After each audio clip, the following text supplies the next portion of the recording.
Hi everyone. So I'm going to talk right now about incorporating Flipgrid into a flipped model classroom. I'm going to assume that either you're already a pro at Flipgrid and have the Flipgrid fever, or you've watched the Flipgrid tutorial that I provided on the Google Drawing that we're using as a resource for this um, PD, whatever, I don't know. Um, but so I just wanted to talk through an idea that I have for how to incorporate Flipgrid into a flipped classroom.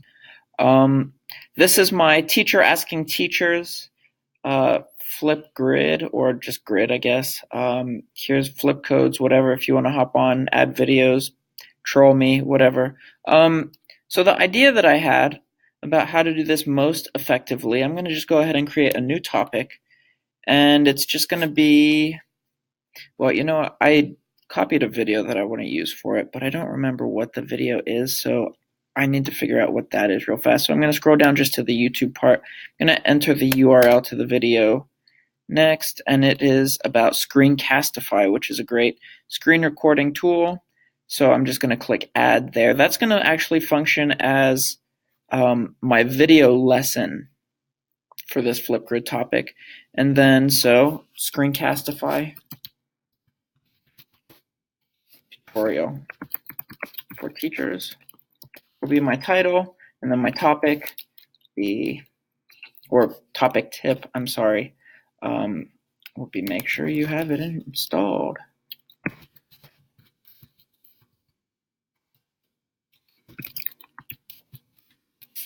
Okay.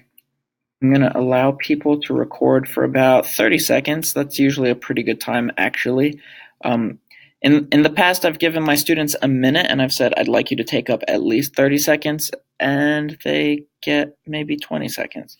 So maybe 30 seconds is probably a pretty good amount of time. And then I'm going to say in my topic description, after you've watched the video,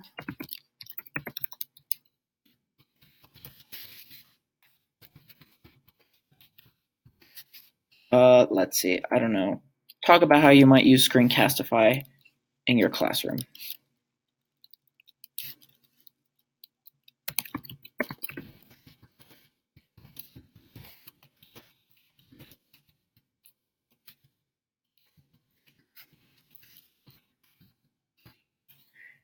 And so I'm going to keep moderation off, topic status active.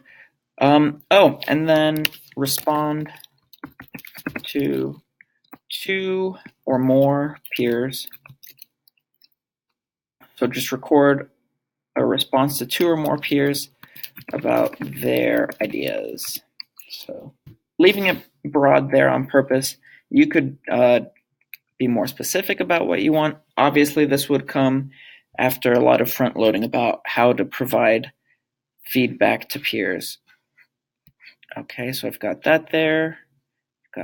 I don't need to add any attachments or any of that unless if you want to. I'm sure that maybe if you wanted to add a Google document or something like that, that would be great. So students can add stickers to their picture. So video reaction, video views, blah, blah, blah, student to student replies. That's awesome. That's got to be on if we're going to do the responses. And create topic. So now, when a student goes in, so let's just go straight to this topic. Okay. I hate it when Microsoft's like, hey, remember you've still got Microsoft Word. Okay. So this is finally loaded. So right up front and center, I've got my video tutorial. If I was to click that, it would open up in a new tab for YouTube. I've got, after you've watched your tutorial video, talk about how you might use Screencastify in your own classroom and then respond to 2 or more peers. So just click the plus button, record your video. That's all your students have to do. If you do that, then you've got an idea of who all has front-loaded and watched the tutorial videos that you've provided.